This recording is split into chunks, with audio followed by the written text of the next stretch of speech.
Nagaa Waaqayyoo isiniif haa ta'u hordoftoota keenya jaallatamuuf kabajamoo kun sagantaa birmadummaa televezyiina Mo'aa isaatii kanatti yeroo hundumaa isiniif darbudha. Obboleessa keessa faarfataa Liyaas Gabulaati. Gooftaan maqaan isaa eebbifamarrallee dabalee yeroo kana nuuf kenneera gooftaani. Guddifnee Waaqayyoon galateeffanna. Egaa barumsa keenya iddoo jalqabne iddoo kanaan dura dhaabne kaafneetu jalqabna walii wajjiniin itti fufnaa. Jalqabaa kaaftanii amma xumuraatti akkan wajjin hin turtan jaalala gooftaatiin isin gaafanna. Waaqayyo gooftaan baay'ee isin eebbisu eessallee hin deemina. Daqiiqaa gabaabduu kana keessatti Waaqayyo waan guddaa nutti dubbata. Jireenya keenya nu ijaara. Sagalee Waaqayyoodha kan walii wajjin barannu.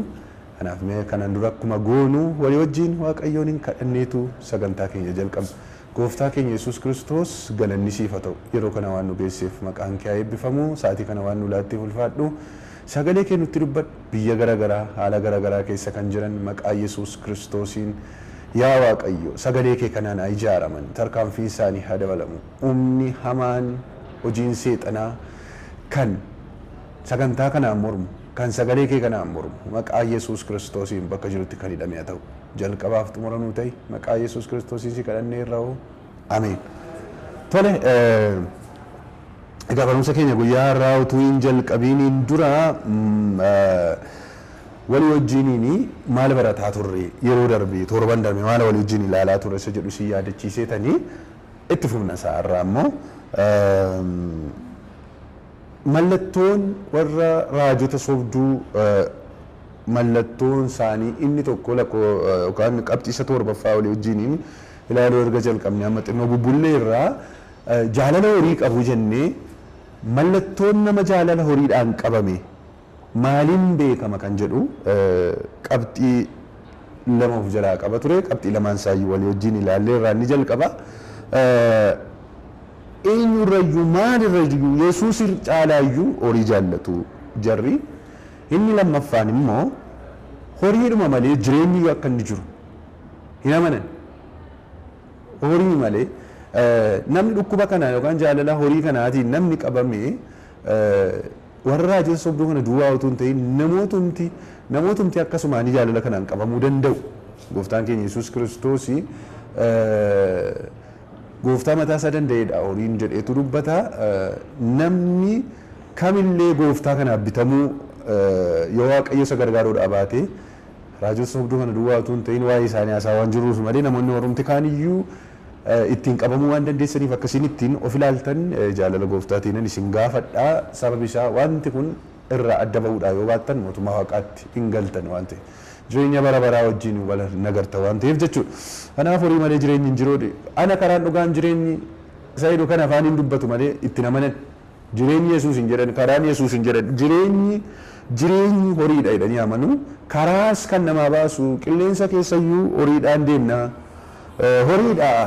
Horiin hin jiru taanaan waan karaan hin jiru dhugaanis hin jiru waa tokko hin jiru horiidha jedhaniitu amanu. Akkasitti amanu afaaniin isin sossobuu danda'u Yesuus karaadha dhugaadha jedhanii jireenya isaaniitiin garuu kana irraa argitu jechuudha. Utuma haasofnu yeroo darbe waa'ee gatii isaanii lafarratti fudhataniiru baay'een isaanii waan jedhu wayii tokko kaafnee turre dhimma waa'ee gatii Waaqayyo namaa kaffalu kana ilaalla har'ammoo. Har'a hin xumurru torban itti aanu gooftaan yoo jedhe waliin hin xumuruu dandeenya ta'a. Waaqayyo gatii hojii keenyaa nuuf kenna. Waaqayyo gatii hojii namaa kenna. Waaqayyo waaqa gara jabeessa miti waan ati facaaftee si hammachiisa. Waan ati hojjette sii kaffala. Hundumtuu akka inni facaasetti. Seera uumamaa keessatti fakkeenyaaf Yaaqoob fudhannee yoo ilaalle mana eessuma isaa Laabaaniin gaafa ture Yaaqoob kaffaltii isaaf kaffalamuudhaan malee utuu hin kaffalamiiniif yeroo inni hafu Waaqayyo moo gaafa inni faraduuf argina. Waaqayyo akka namaa miti. Waaqayyo wal nama hin caalchisudha. Sagaleen Waaqayyo waan nu facaafne nu hammachiisa nuuf kenna.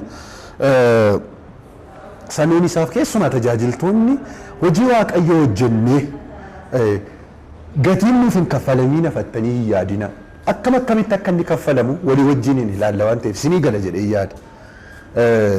Yeroo har'aa kana namoonni kaffaltii kana gooftaan akkamiin akka inni namaa kaffalu gooftaan akkamitti akka inni gatii namaa baasu baay'ee namootaaf waan galeeru natti hin fakkaatu. Kanaaf kanarratti bareechinee akka nuun ilaallu barbaada. Warri sobdoonni kun dhimma gatii waaqayyo namaa kaffalu kana murkaatii nu burjaajessaa jiru waan ta'eef isa kana sirriitti walii wajjin ilaaluu qabna. Uummanni keenya sabi keenya isa kana sirriitti akka inni beekuu qabuun jaalala gooftaatiin isin gaafadha akkasiin beekuu qabdanii. Ibroota boqonnaa lakkoofsa 10 irratti hidhattanii yoo ilaaltanii waaqayyo isa tajaajillee jennaan nu kaffaluu dhiisuu silaa maalii gatii keenya nu baasuu silaa dhiisuu silaa maaliiti yoo yeroo nuun namootaaf illee hojii nuun namootaaf hojjennellee gaarummaa nuun namootaaf goonellee inni jallaa miti inni akka namaa miti isa in arga gatii isaa akka inni isinii kaffala jedhetu barreessaan Ibroota dubbata. Kaffaltii kana karaa lamaatiin nu kaffala waaqayyo akka inni tokko inni jalqaba duraa kaffaltii lafa kanarratti nu kaffala waaqayyo yoo barbaanne lafa kanarratti gatii keenya fudhanna yoo barbaanne immoo du'a garasitti gatii keenya fudhanna isa kana kan murteessu nudha jechuudha.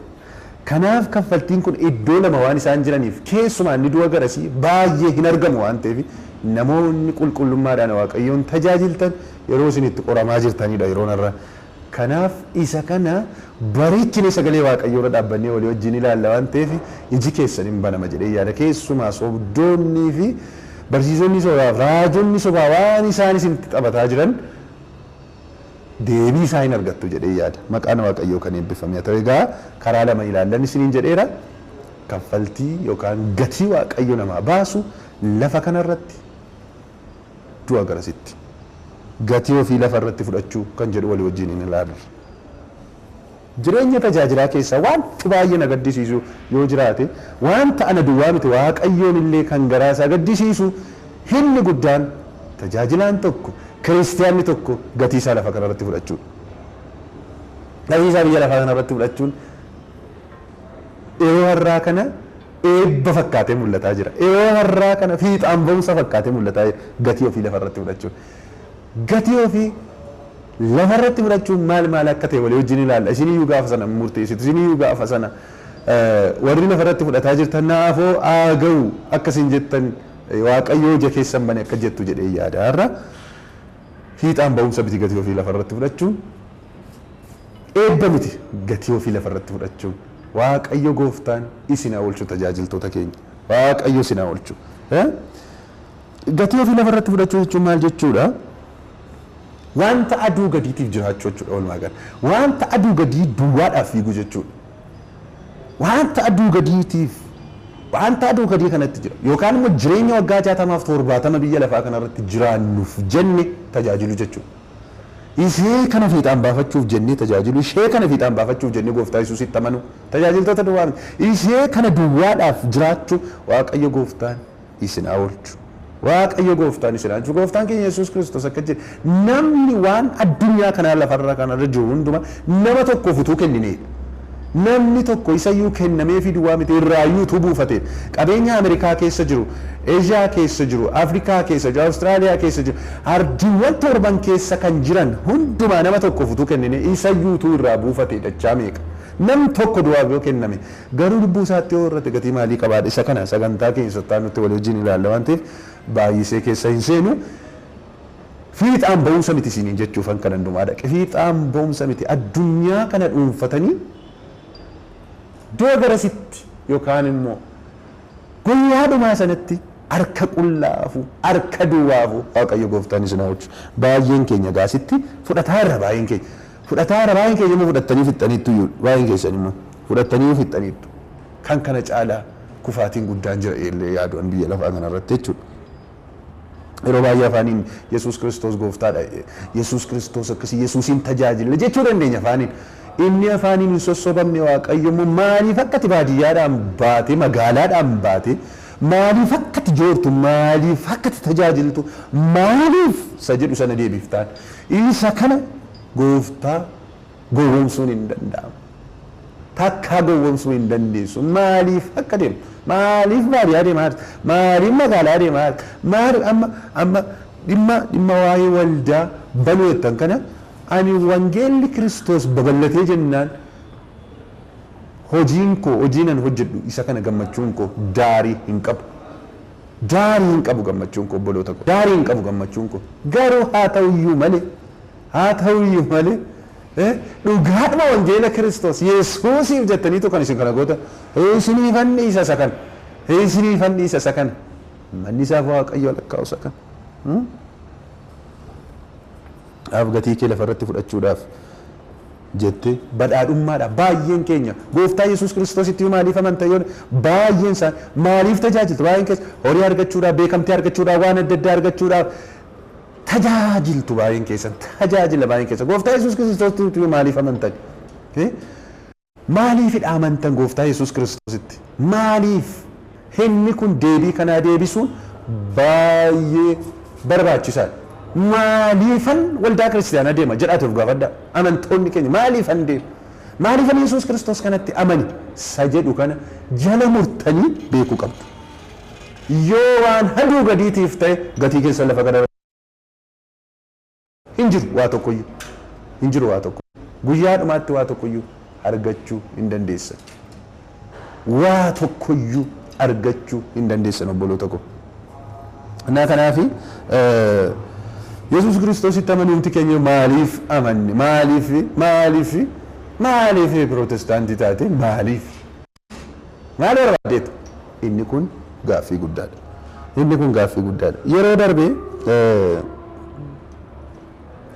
Yeroo darbee dubbii tokko dubbadheen ture. Namni tokko bifa gaaffiitti ta'e naa bilbilee ture. Namni ta'e jecha tokkoon dubbadhee ture.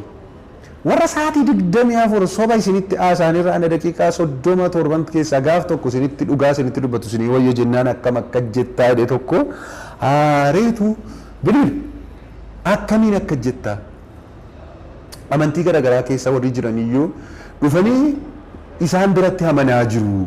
Akkamiin akka jettaa naan jedheenyaan gaafa sana hin deebifnee fi har'a namoonni akkasii yaada waan jiranii fi deebisee gabaabseen deebisuu barbaada. Obboleessa koo gaaffii na gaafatteef Waaqayyo gooftaan baay'ee si haa eebbisu. Sababi isaa warra kaaniif iyyuu deebii taate waan ta'eef Waaqayyo si haa eebbisu si jechuu barbaada. Namoonni akkas gaaffii qabdan gaaffii akkasiin gaafattan hin barbaada. Ammallee yoo hin dandeessin hin deebisa. Yoo hin danda'amne immoo gooftaan isinii deebisa. Ani deebii hunda keessanii ta'uu hin danda'u. Garuu wangeela dhugaa isinitti nan hima. Yohaannis boqonnaa 6 irratti gooftaan keenya Yesuus Kiristoosii namoota nyaataaf dhugaatiif jedhanii isa duukaa deemanii hunda isaanii hari'ee deebise. Of biraa isaan deebise. Ergamoota iyyuu kanaaf na duukaa deemte yoo ta'e deebi'aa na biraa jedheen. Namni na duukaa deemuu danda'u nama foon koo nyaatu nama dhiiga koo dhugudha jedhe gooftaan keenya Yesuus Kiristoos. Deebiin isaa isa kana. Namoonni achi dhaqanii achitti Yesuusin amanan ettanii isin yaaddan sun dhuguma Yesuus Kiristoosiin amananii? Maaliif jettee yoonaan jettan jaarriyoo wangeelan barsiisanii waa'ee Kiristoosoon dubbatanii hin barsiisanii utuu isaan barsiisanii hin arginu. Utuu isaan waa'ee Kiristoos ol kaasanii haasa'anii hin arginu. Before afteriidha kan isin argitan maajikiidhaan godhu isaa ta'u maqaa Yesuus Kiristoosiin godhanii isaa ta'u waan isaan beeknu maqaa waamanii waan adda addaa mee mana keen gala karaa kanan ba'amee jedhanii dinqii sanaanii gooftaa amanammoo dinqii sana amanammoo Yesuusiin amane. Wangeela Kiristoos namni dhaga'ee hin amanne waa biraatiin kan amane Yesuus Kiristoositti amane jechuu hin danda'u. Warra gooftaan Yesuus Kiristoos isaan ari'eedha baay'een isaanii dhukkubarraa fayyuudhaafidha kan isaan achi dhaqan. Baay'een isaanii sooramuudhaaf jedhan achi dhaqan. Baay'een isaanii badhaadha waan haduu gadiidhaaf jedhanii warra akkasii gooftaan Yesuus Kiristoos hin ari'e. Sabi dhaqee achitti gooftaa fudhatee isin jettan kuni anaan gooftaa fudhachuu isaanan shakkaan. Har'a yommuu achi jiru dhugumachi jiru. Waaqeffataa jiru dhugumachi. Natti hin fakkaatu naan. Namni wangeela Kiristoos dhaga'ee amana malee maajikii adda addaa argee amane taanaan inni Kiristoositti amane miti. Maajikiitti amane malee. Gaafa waan sana dhabu hin sokka. Akkuma jarri gaafa guyyaa lammaffaa daabboo dhabanii jalqaba duraa namoota 5,000 buddeen nyaate guyyaa lammaffaa Yesuus koodhanii gaafa sana har'a daabboon hin jiru onnaan har'a buddeen hin jiru onnaan dhiisi kaayus immoo dhanii sokkan. Har'a waldaa kiristaanaa keessa namoota akkamiitu jira beektu? Har'a tajaajiltoonni baay'een warra akkamiitu jiru beektu? Yoo argatan malee Yesuusiin wajjin deemu warra hin barbaanne. isa kana gaa isa kana gaa har'a jarri sun maajikii arganiitu kan isaan achi dhaqanii maajikiin sun hin jiru taanaan sokku maajikiin sun soba ta'uu isaa hin oolu soba ta'uu isaa gaafa baran dhiisanii sokku Yesuus itti amanan miti maajikii itti amanan malee yookaan dinqii itti amanan malee kanaaf deebiinsa isa kana namni wangeela Kiristoositti wangeelli Kiristoositti hirmamnaan hin amanne taanaan waa biraatiin amanii taanaan Yesuusiin amanii miti waa biraa amanii malee isa kanadha kanan isin jechuu barbaadu biyya lafaa kanarratti egaa biyya lafaa kana jalatti wanti nu barbaachisu baay'een jiru garuu waan nama ajaa'ibu keessaa Yesuus caalaa nu barbaachisa addunyaa kanarra wanti nu barbaachisu hedduu jiru Yesuus garuu isaan caalaa nu barbaachisa herra deebiin isinitti addunyaa kanarra wanti isin barbaachisu haduu gaditti wanti isin nu barbaachisu wanti na barbaachisu hedduu jiru garuu Yesuus caalaa nu barbaachisa Yesuus caalaa na barbaachisa jettanii waan isin yaaddan jira taana gatii keessa lafa kanarratti fudhattanii jechuudha gabaabaadhumatti gaafan isinitti Yesuus Kiristoos bira kan nu dhaqnu waa argachuudhaaf dhaqna tuuta Yesuusin argachuudhaaf deemna yoo ta'e isa kana Kiristiinaan ni sirri isa kana tajaajilli ni sirri Yesuus Kiristoosiif jennee gatii baafna yoo ta'e duwwaadha tajaajilli ni sirri Yesuus Kiristoos irraa waa argachuudhaaf tajaajilla yoo ta'e lafa kanarratti waa argachuudhaaf tajaajilla yoo ta'e inni tajaajila sirri gatii keenya lafa kanarratti fudhannaa jechuudha isa kanadhaan Maatiyoos boqonnaa 19 lakkoofsa 29 irraati akka jedhu namni maqaa kootiif jedhee manneen yookiis obboloota yookiis obboleettota yookiis abbaa yookiis haadha yookiis ijoollee yookiis araddaa dhiise dachaa dhibba hin fudhata jireenya bara baraas in argata jedha ishee kan hin irraanfatina namni maqaa Yesuusiif jedhee waa hin dhiifne hoomaa hin dhiifne himni gatii isaa lafa kanarratti fudhateera gatii kan inni fudhachuu danda'u jireenya bara baraatti galuu kan inni danda'u Yesuusiif jettee waa dhiisuu hin dandeessu taateen innaan jireenyi bara baraa iyyuu hin jiru gatii sii kaffalamu silaa maalii jireenyi bara baraa iyyuu hin jiru lakkoofsa 16 kaafnee yoo ilaalle dargaggeessa tokko argina iddoo kanatti dargaggeessi kun sooressa abboonni kurnan abboonni Musee hundumaa eegee garuu Yesuus bira dhaqeetu waa jedheen ani jireenya bara baraatti galuu fi maaltu na barbaachisaa jedheen namoota fuulduratti waa gooftaan Yesuus Kiristoos akka sajajuuf barbaadeetu malee mootummaa waaqaatti akka galee jala murateetu kan inni dhaqe abboonni kurnan raawwateera waan ta'eef jechuudha abboonni kurnan raawwate ta'ee bakka sammaa ijoollummaa koo kaaseen fixeedheen anaannadi bakka bitti akka inni eegeyyuu gooftaan Yesuus Kiristoos sobdas ittiin hin jenne dargaggeessi sun baay'ee kormeedha dhugaan isin hin jedhu gooftaan Yesuus Kiristoos erga akka ta'e waa tokko si hafeedhan qabeenya kee kan hundumaa dhiisee deen qabeenya kee kan wayyeessaaf kennee deen gurgurii kennee deen isa booddee na duukaa bu'ee deen jireenya bara bara keessa atis wal qabadhaati sokkaa barbaaddan jedhee dhiisee sokkee Yesuus Kiristoosii inni kan inni Yesuus Kiristoos bira dhaqee fi jajamuudhaaf harka walitti rukutamu daam qabeenya isaa sanarratti qabeenyi biraayyuutti sii dabalama kanatti natti mul'ata akka warra bara kana naan jedha jedhee yaadee dhaqeen miti Yesuus Kiristoos maal jedhe jettu dhiisee deen dhiisiiti ana duukaa bu'ee deen namichi dhiisee sokki abboommota kurnan eegee waan hundumaa godhee horii dhiisuu dadhabe Yesuusiif jedhee dhiisuu dadhabe Yesuusiif jedhee dhiisuu dadhabeen sooruma isaa dhiisuu dadhabeen gooftaan Yesuus Kiristoos dhaqigaa jireenya bara baraa wajjin waliin argituu jedheen dargaggeessa cimaa nana mootummaa Waaqayyoo kan keetinaan jedhadhe yaade Yesuus Kiristoos biraa garuu deebiin isaaf deebi'e sababi inni sooressa ta'eef taa'umsi isaaf kaa'ame hin jiru akka waldaa bara kana akka jara keenya akka warra sobdootaa isaanitti silaa akka warra sooressaa malee itti mul'atu wanta gaarii raajuun mana isaanii suufanii barbaadanii beeku dhaqanii achitti jajjabeessu dhaqanii achitti leellisu hin gororu duukaa beekna waan baay'ee akka kanaa miti gooftaan Yesuus Kiristoos sooromtee iyyoomtee dhimma mataa keetiitti Yesuus Kiristoos isaaf jettee gatiin baaftu taatee jennaan isa biraa qoodan qabdu gatii sii kaffaluun qabu Waaqayyo asuma irratti argatteetu asumatti hafta isa kanadhaan wanta nama ajaa'ibu gooftaan Yesuus Kiristoos nama kana illee liifnee hin jenne waa tokkos hin jenne kana yoo goote duwwaadha mootummaa Waaqayyoo kanatti galuu dandeessu kanatti na wajjin hin deemuu dandeessu. Isa kana.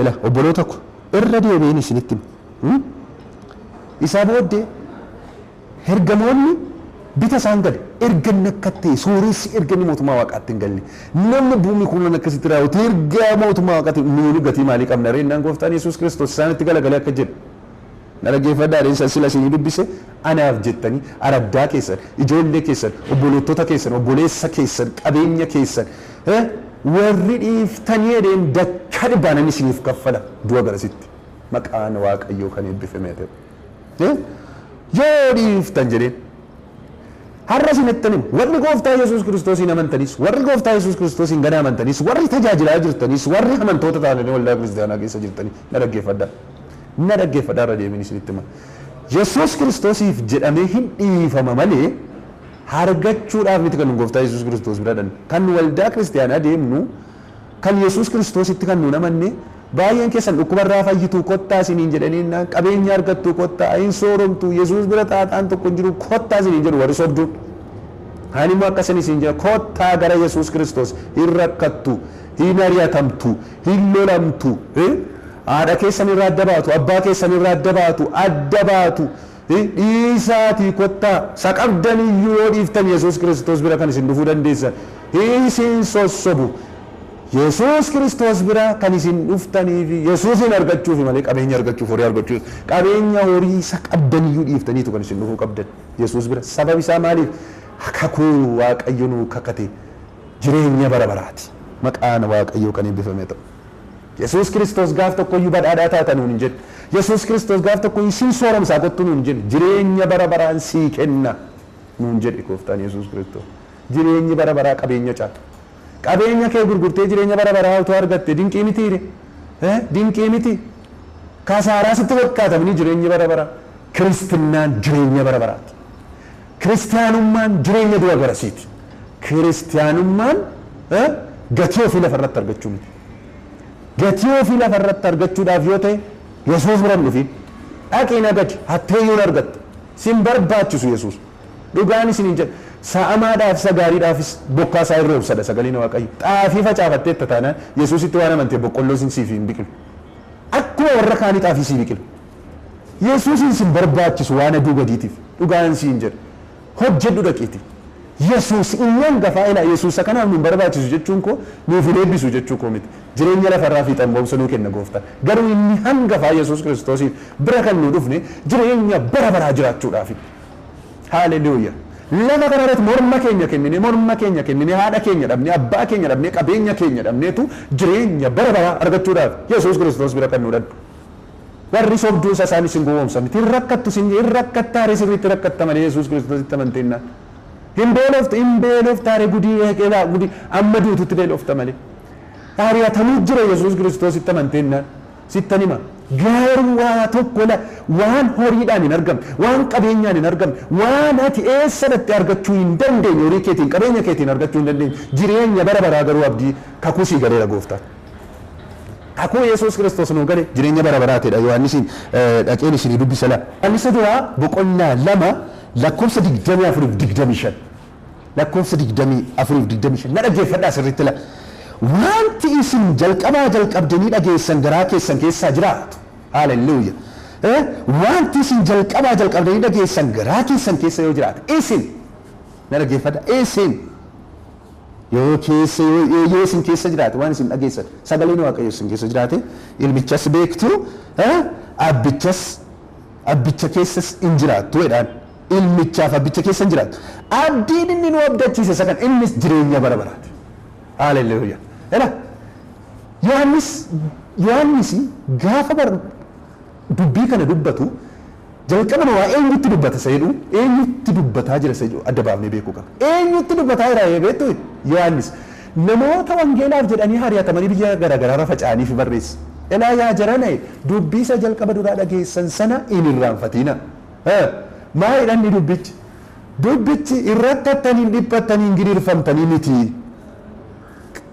kana kakuu isiniif hin galleedha warra sobduu takkuma bara kanaa baay'attee jennaani isaaniin hin gowwoomin akka isin hin gowwoomne fedheen kana isinii barreessa dubbii isa jalqabaa sana akka sanni dulloomeetti akka sabarrirraa darbeetti isinitti haasa'u wangeela Kiristoos kana isin dhiisisaniitu sa wangeelli kun jedhu dhiisanii gara biraadha akka isaan isinitti himanii akka bara kana irra akkattuun dhiphattuudha wangeelli immoo rakkattan dhiphataa Yesuus Kiristoos itti amanteennaan gidiraa qabdu biyya lafaa kanarra amma jirtanitti isa jedhu nuun dubbatan jira tokko gidiraan tokko jiru taataan tokko jiru mee oofi mee amantiidhaan oofi makiinaa irra amantiidhaan mee man fooqii kana maal kana dha amantiidhaan fudhadhu mee wanti fudhatamu hin jiru hin dhabama malee Yesuus Kiristoos bira gaafa dhaqxan dhiiftanii dhattu sa Yesuus Kiristoos dhiisaa jedhee barbaacha dhanna nuun immoo har'a guyyaarra haala wangeelaa jiraataa jirra Yesuus Kiristoos qabeenya kee dhiisi maal kee dhiisi na duukaa bu'ee nuun immoo isa barbaachadha kan Yesuus Kiristoos bira akkamiin mootummaa waaqaatti galan akkamiin gatiin nuu kaffala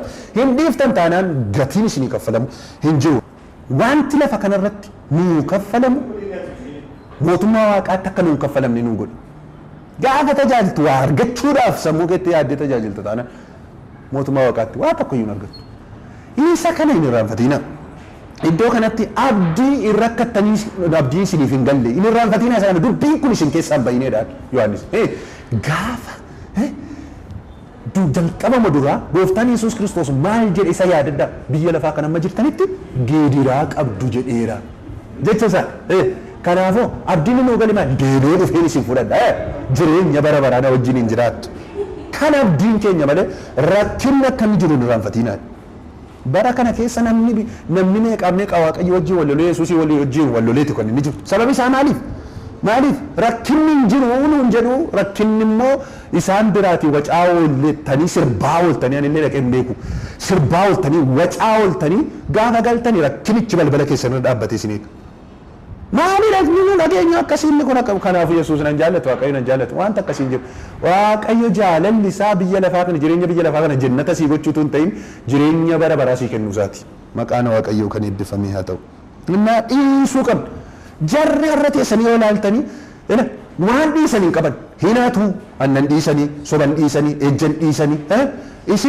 isin maal of gaadettu gooftaan Yesuus Kiristoos immoo erga isaaniin of biraa geggeesse ture isin maal of gaadettu nama Waaqayyoottu isin Yesuusii warra akka isaanii erga isaanii of biraatti ari'e ture jarri waan dhiisan hin qaban kiisii keessan hin dhiibne duwwaatti isin hambisan maal dhiisan jarri waanuma isaan dhiisan Yesuusiif jedhanii maal dhiisan baay'een keenya tajaajiltoonni maal dhabeettu gatii kaffalee tajaajiltoota gatii yoo nu kaffalame malee karaa balbala keessaniin bahu jedhaa irraa moo akkasidhaan kanaaf moo gooftaa biraa maal eeggattu waa tokkoyyuu hin jiru gatii keessa lafarratti fudhattaniitti warra akkasii wangeela keenyatu akka jedhan gatii lafarratti fudhachuu jechuun gatii lafa kan gooftaa Yesuus Kiristoosiin gaafa barbaannu waan lafa kanarraatiif gooftaa Yesuus Kiristoosiin hordofuu jechuudha hin argattu gaasa taataan tokko hin jiru garuu mootummaa waaqaatti waa tokkoyyuu hin jiru mootummaa waaqaatti galuu dhiisuu dandeessu isa kanan isiniin jechuu barbaada